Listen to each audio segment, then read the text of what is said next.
오늘은 잘못된 청구서라는 제목으로 설교를 할 텐데요. 이거 워낙 잘 아는 이야기입니다. 잃어버린 아들 되찾는 이야기.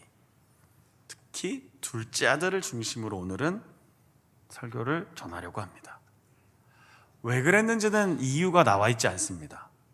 왜 갑자기 아버지께 이런 요구를 했을까? 어찌되었든 아들은 아버지에게 유산을 요구합니다. 당시 관습에 의하면 만약 둘이 있다면 큰 아들은 3분의 2, 작은 아들은 3분의 1이라고 합니다. 조금 서운한 일이죠. 어찌됐든 둘째 아들은 달라고 합니다. 특별한 이유가 있으면 미리 주기도 했지만 일반적으로는 아버지 죽은 후 유언대로 재산을 분배하는데 와서 어차피 나에게 주실 거라면 하고 달라 합니다. 대단히 오만하죠. 아버지의 권위를 무시하는 겁니다. 12절에 함께 읽은 말씀처럼 이 내용은 이런 뜻인 겁니다. 결국 이건 내 거 아닌가요? 맞는 말입니다. 아들이니까요. 뭐 종도 아니고 남도 아닌데요. 그런데 이거 어차피 내 건데요 라고 하면 감사가 없습니다. 그리고 당연히 내 건데 뭐가 감사합니까? 은혜라고 느껴야, 선물이라고 느껴야, 받을 자격이 없는데 주셨기 때문에 감사하다고 하는 게 우리 안에 신앙의 좀 본능입니다. 그러면 안 되는데도요. 그러니 아들은 감사가 나올 수가 없죠. 티모시 켈러라고 하는 미국의 목사님은 마르지 않는 사랑의 샘이라는 책을 썼는데 그 책 제가 한번 읽었을 때 굉장히 마음에 다가오는 부분이 있었습니다. 아들은 아버지께 일부를 요구한 겁니다. 내게 주실 분깃, 내게 돌아올 것 주십시오 라고 했을 때 그건 아주 부분인 거죠. 그런데 12절 끝부분에 보면 아버지는 살림을 나누어 줬다고 합니다. 이 살림은 그리스어로 비오스, 생명입니다.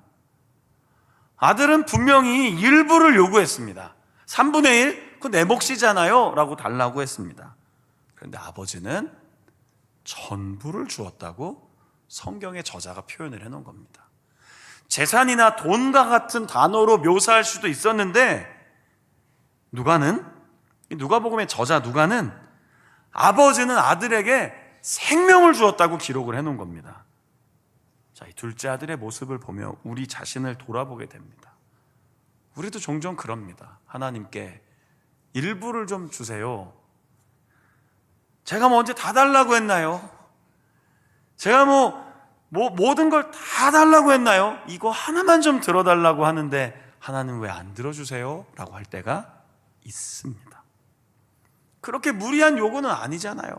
아버지 하나님은 전능하시다면서요. 그런데 왜 저에게는 이거 하나를 안 주십니까? 어떠신가요? 지난 한 해를 돌아보며 하나님께서 예수 그리스도 안에서 우리에게 이미 주신 그 영생을 얼마나 잘 누리셨습니까? 구체적인 걸 헤아리면 부족한 게 많을 겁니다. 다 가지지 못하셨을 겁니다. 좀 서운하고 속상한 일 왜 없겠습니까?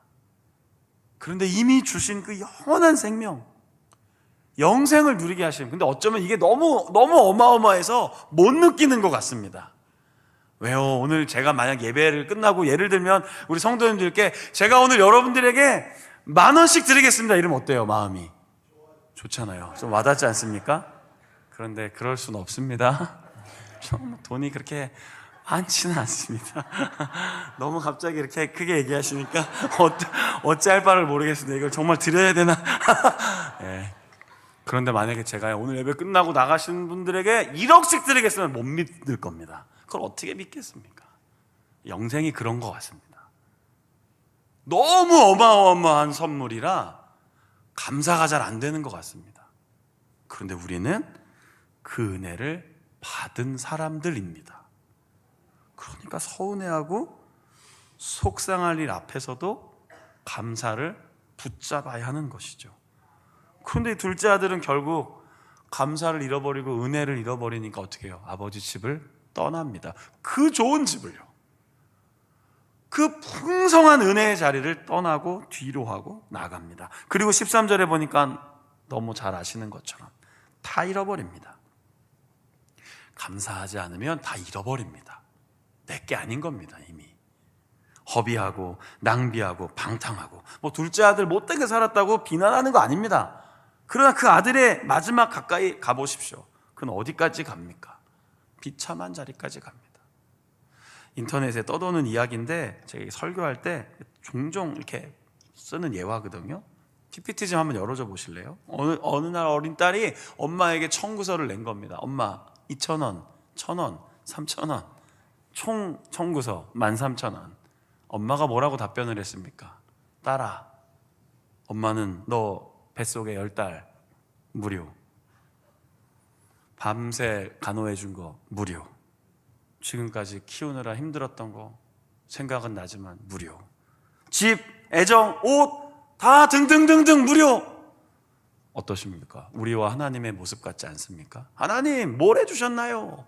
하나님 제가 뭘 그렇게 많이 가졌다고 맨날 감사하라고 하나요? 할 때 하나님은 이미 영원한 것을 다 우리에게 값없이 은혜로 주셨습니다. 어디 위치에 서 있는 것 같습니까? 이 둘째 아들은요, 마음대로 살고 싶어서 나갔어요. 이 자유라고 생각했어요. 그런데 나가보니 어떻게 돼요? 금방 흉년을 만나고 어디까지 갑니까? 돼지를 기르는 장소까지 갑니다.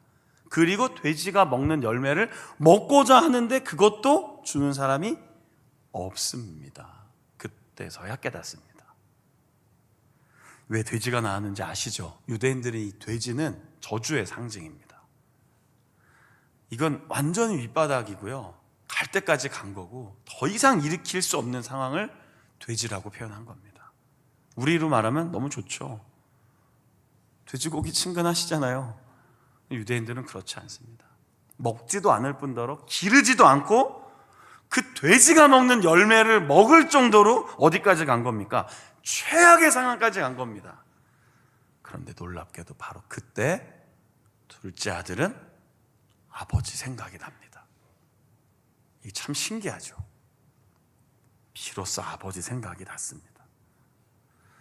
수치스럽고 부끄럽고 숨기고 싶었는데 아버지 생각이 났습니다. 아들은 어떻게 결정합니까? 17절에 스스로 돌이켰다 그랬습니다. 이건 회개이고 회심입니다. 놀라운 결단을 한 겁니다. 그리고 뭐라고 얘기했죠? 내 아버지 집에는 종들도 배부른데, 내 아버지 집에는 종들도 배부르게 먹으며 우리 아버지의 은혜를 힘입는데 내 왜 여기서 뭐하고 있는 거지? 생각이 드는 거죠. 물론 이 지점에서 여전히 우리는 이런 이야기들을 할 때가 있습니다. 그래서 못 가, 그래서 수치스러워서 못 가, 이 모습으로는 못 가. 제가요, 군에 들어와서는 이렇게 공식적인 자리에서는 전도를 잘 못하는데 그래도 입대하기 전에는 신학교도 다녔고 신대원도 다녔잖아요. 전도 해봤거든요. 나가서 전도하다가 마지막 부분에 이런 반응을 보이세요. 제가 죄가 많아서 교회를 못 가요. 듣고 보면 맞는 얘기 같아요. 막 설득돼요. 그렇지, 부끄러우시니까. 그런데 그 죄의 문제를 예수님이 해결해 주십니다 라고 해도 젊은 학생, 내가 평생 죄가 많아서 교회를 못 가, 이렇게 얘기하는 거예요. 그런 사람들이 참 많아요. 우리 성도님들 그러신 거 아니세요? 둘째 아들이 만약 그래 맞아, 그런데 이 꼴로 돌아가면 아버지가 어떻게 되겠어? 수치스럽겠지, 형이 뭐라고 하겠지, 동네 사람들이 뭐라고 하겠지, 못 가, 이 꼴로는 못 가, 낯짝이 있지, 내가 여기서 그냥 나의 삶을 포기할 거야, 끊을 거야, 나는 이제 소망이 없어. 보통 그렇게 많이 살아갑니다. 부끄럽고 수치스럽고. 왜 가끔 글쎄요, 설교하다가 같이 이런 얘기하면 좀 어떻게 느끼실지 모르겠잖아요. 동창회 갔다 와서 막 남편 바가지 긁잖아요. 안 그러세요? 좋은 성도님들만 계시네요. 오랜만에 모처럼 동창들 만나갖고 집에 와서는 막 당신은 뭐 했냐고 막. 왜 그래야 할까요?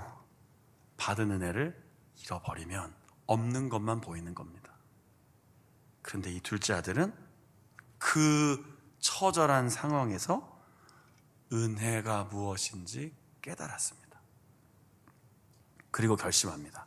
17절, 내가 돌아가겠다 합니다.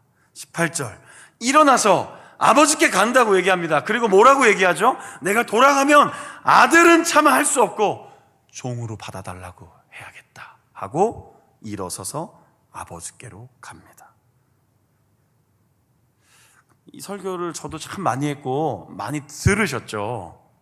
누가복음 15장 설교 몇 번 들으신 것 같습니까? 교회 다니시면서 수백 번 이러면 되겠죠, 그죠? 그 정도는 들으셨을 것 같아요. 그런데 그렇게 많이 들을 때마다 생각나는 건 왜 꼭 이런 상황에 가야만 하나님 할까? 바로 그거죠. 왜 편안하고 안락하고 괜찮을 때는 내 멋대로 살다가 좀 건강에 문제가 생기고 아프고 뭔가 꽝 장애물이 생기면 아이고 하나님 도와주십시오. 다 알지만 비난하는 거 아닙니다. 절대 오해하지 마십시오. 저도 그렇습니다. 왜 우리는 꼭 그렇게 절망스럽고 누추하고 비참한 상황에 들어가야만 하나님의 은혜를 깨달을까요? 왜 꼭 어려워야 주님, 아버지라고 하게 될까요?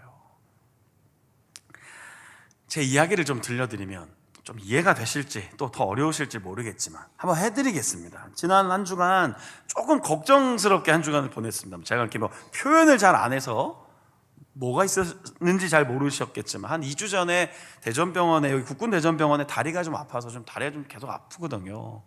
그래서 이제 좀 진료를 받고 어떻게 해야 됩니까? 했는데 뭐 더 좀 주의하시고 조심하시고 어쨌든 계속 뭐 이렇게 풀고 하시라고 하고, 근데 제가 좀 평소에 불편한 데가 있어서 어떡할까 했더니 이렇게 보시더니 다른 과로 가시죠 그래요. 그래서 흉부외과 가서 이렇게 검진을 받으니까 한번 CT를 찍어 보시죠 그러더라고요. 뭐 CT 찍자고 하니까 또 찍었습니다. 바로 결과가 안 나오고 다음날 나온다고 하더라고요. 그 다음날 잠깐 시간 내서 다시 국군병원 가갖고 이제 검사 결과 받으러 왔다고 하는데 쭉 보시더니 괜찮은 것 같습니다 하더라고요. 다행이잖아요. 그런데 조금 이렇게 목 쪽에, 갑상선 쪽에 약간 뭐가 보이네요. 혹시 뭐 크게 문제 없으시면 내과 가서 초음파 한번 받아보시죠. 그러니까 그때부터 어떻게 돼요, 사람이? 아무렇지도 않으시네요.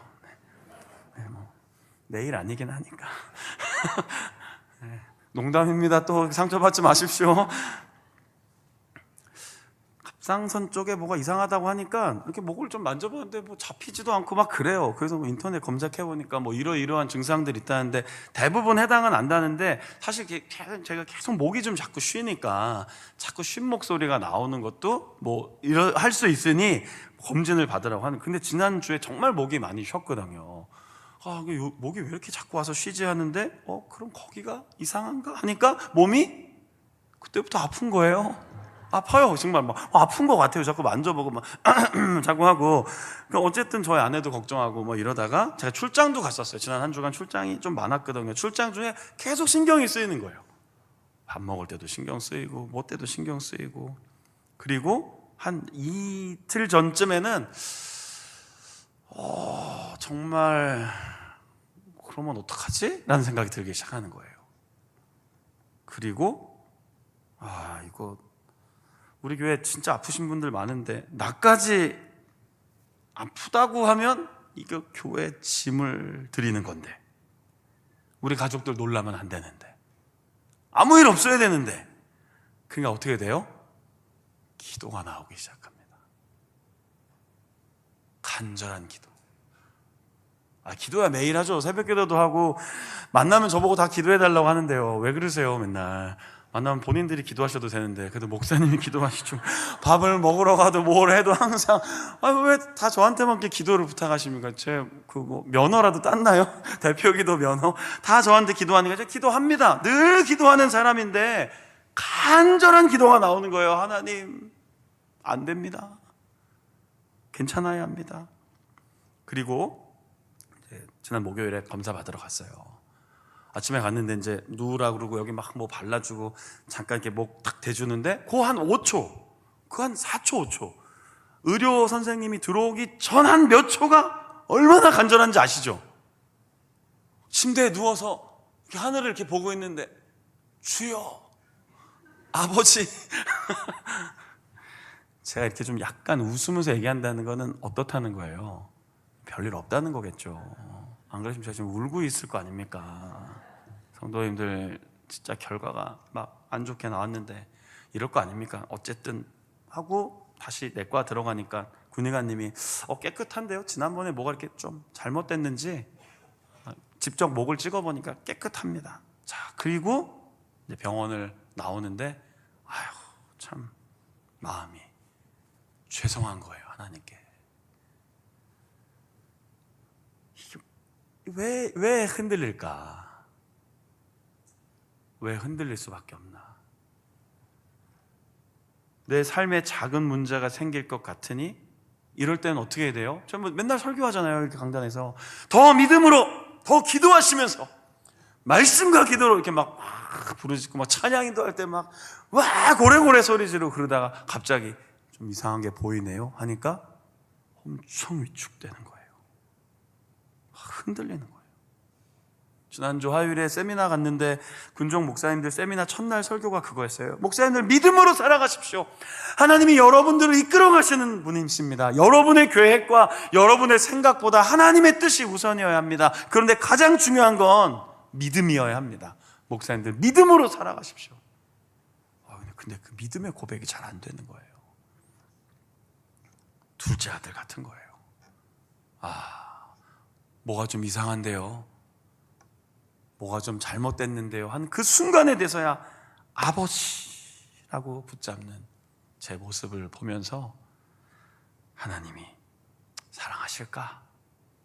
그런데 그날 들은 찬양이 하나 있었어요. 여러분들도 아실 거예요. 하나님 사랑 변치 않는다.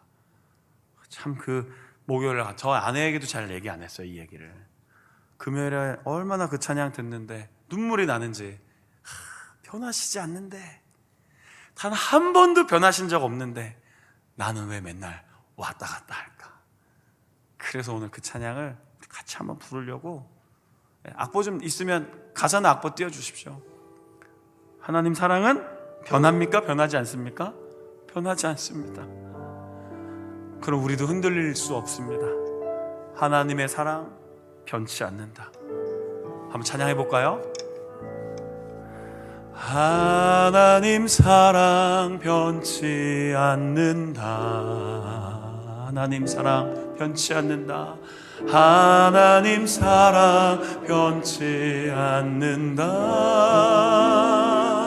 세상 다 변하고 세상 다 변하고 날 버린다 해도 하나님 사랑 변치 않는다. 다시 한번 해봅시다. 하나님 사랑 변치 않는다. 하나님 사랑 변치 않는다. 하나님 사랑, 하나님 사랑 변치 않는다. 세상 다 변하고 날 버린다 해도 하나님 사랑 변치 않는다. 그러니까 2절을 고백할 수 있습니다. 하나님 내 길 인도하신다. 하나님 내 길 인도하신다. 아멘. 하나님 내 길, 하나님 내 길 인도하신다. 나의 가는 길, 나의 가는 길 다 주님께 있으니 하나님 내 길 인도하신. 연주 좀 해주십시오. 제가 사실 오늘 오전에도 우리 집사님 한 가정이 긴급하게 수술 들어가서 제가 계속 전화 받고 있거든요. 갑자기 입원하셨는데 오늘 아침에 긴급하게 수술 들어가고 조금 전에 문자 확인했을 때 2부 예배 들어오기 전에는 감사하게도 주말인데 수술 잡혀서 들어갔다고 얘기 들었어요. 여러분 우리 삶이 막 무너질 때가 있어요. 힘들 때가 있고 갑작스러운 소식과 우리 삶을 흔들 만한 일들이 생길 때 우린 어쩌면 그 자리가 우리가 뭐 둘째 아들처럼 방탕해서 떠난 건 아니지만 그렇게 어려운 문제의 자리에서 우린 뭐 할 수 있습니까? 기도하는 사람들입니다. 자, 3절 이제 부를 거예요. 우리가 기도할 때 하나님은 응답해 주십니다. 그걸 믿으며 한번 불러봅시다. 반드시 기도 응답하신다. 믿으며 찬양합니다. 반드시 기도 응답하신다. 때론 나의 뜻과 다를지라도, 때론 나의 뜻과 다른 길이라도 반드시 기도 응답. 한 번만 더 찬양합시다. 반드시 기도 응답해 주신 하나님이십니다. 반드시 기도 응답하신다. 아멘. 반드시 기도 응답하신다. 때론 나의 뜻과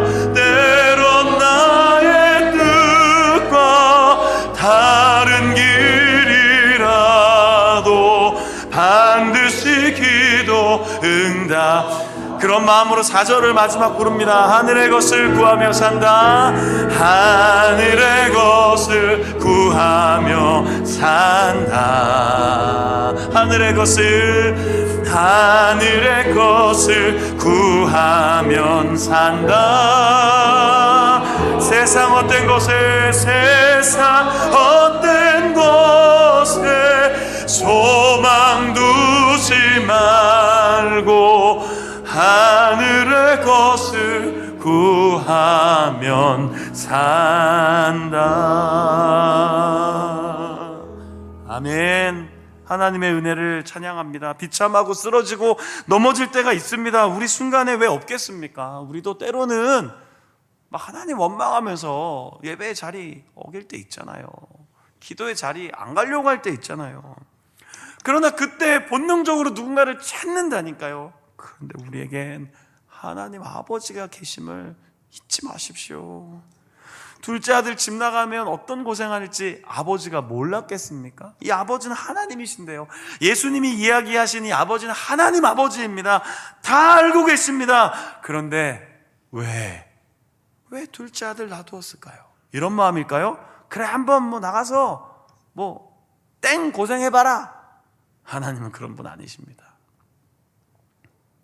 잘못된 청구서를 들이내밀고 무례하게 요구하는데도 아버지는 그 아들의 마음을 기다려주십니다. 은혜를 깨달아야 감사할 수 있기에, 그래야만 삶의 자리에서 하나님 뜻대로 살아갈 수 있기에 인내하시고 기다려주시는 아버지, 그 아버지가 바로 우리의 하나님이십니다. 우리는 종종 무례합니다. 그러나 하나님은 계산하지 않으십니다. 그리고 그 하나님은 가득한 사랑으로 다시 우리를 일으켜 주십니다. 이 이야기를 바울이 로마서 8장에서 이렇게 얘기합니다. 마지막 열어주시겠습니까? 같이 한번 읽어볼까요? 시작.